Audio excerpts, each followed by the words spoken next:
Michael Jackson ಹೆಸರು ನಿಮ್ಗೆಲ್ಲ ಗೊತ್ತಿರ್ಬೇಕಲ್ಲ, ದೊಡ್ಡ ಡ್ಯಾನ್ಸರ್. 150 ವರ್ಷ ಬದುಕಬೇಕಂತ ಆಸೆ ಇತ್ತು. 150 ವರ್ಷ ಬದುಕಬೇಕಾಗಿರತಕ್ಕಂಥ ಮೈಕಲ್ ಜಾಕ್ಸನ್ ಆತ ಬದುಕಬೇಕನ್ನೋ ಕಾರಣಕ್ಕೆ ಏನ್ ಮಾಡಿದ್ದ ಅಂತಂದ್ರ, ಒಂದು ವಿಷಯ ನಿಮ್ಗೆ ಗೊತ್ತಿರಲಿ, ಮೈಕಲ್ ಜಾಕ್ಸನ್ ಬದುಕುವುದಕ್ಕಾಗಿ ಜಗತ್ ಪ್ರಸಿದ್ಧ 15 ಮಂದಿ ಡಾಕ್ಟರ್ ತನ್ನ ಹತ್ರ ಇಟ್ಕೊಂಡಿದ್ದ. ಬೇಕಾದಾಗ ಬ್ಲಡ್ ಕೊಡ್ಬೇಕನ್ನುವಂತ ಕಾರಣಕ್ಕೆ ತಂದು ಯಾವ ಗ್ರೂಪ್ ಇತ್ತಲ್ಲ ಆ ಗ್ರೂಪ್ ನವರು 150 ಮಂದಿಯನ್ನ ಕೊಂಡು ಖರೀದಿ ಮಾಡ್ಕೊಂಡಿದ್ದ. ಯಾವಾಗ ಕಿಡ್ನಿ ಹೋಗ್ತದ ಗೊತ್ತಿಲ್ಲ, ಯಾವಾಗ ಕಣ್ಣು ಹೋಗ್ತದ ಗೊತ್ತಿಲ್ಲ, ಯಾವಾಗಲೇ ನನಗೆ ಏನಾದ್ರೂ ಆರ್ಗನ್ ಬೇಕು ಅನ್ನುವಂಥದ್ದು ಗೊತ್ತಾದ್ರೆ 600 ಮಂದಿಯನ್ನ ಕಿಡ್ನಿ ಕೊಡೋರ್ನ, ಕಣ್ಣು ಕೊಡೋರ್ನ, ಯಾವುದೇ ಪರಿಸ್ಥಿತಿ ಒಳಗೆ ಹಾನಿ ಆದ್ರೆ ಪಟ್ನ ಕೊಡುವಂತ ವ್ಯಕ್ತಿಗಳನ್ನ 600 ಮಂದಿ ಇಟ್ಕೊಂಡಿದ್ದ.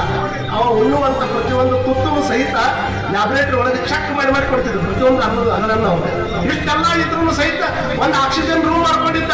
ಅಂದ್ರೆ ನನ್ನ ಚರ್ಮದ ತ್ವಚೆ ಹಾಳಾಗಬಾರದು, ನನಗೆ ಉಸಿರಾಟದ ತೊಂದರೆ ಬರಬಾರದು ಅಂತ ತಿಳ್ಕೊಂಡು ಸಪ್ರೇಟ್ ಒಂದು ಆಕ್ಸಿಜನ್ ರೂಮ್ ಮಾಡ್ಕೊಂಡಿದ್ದ.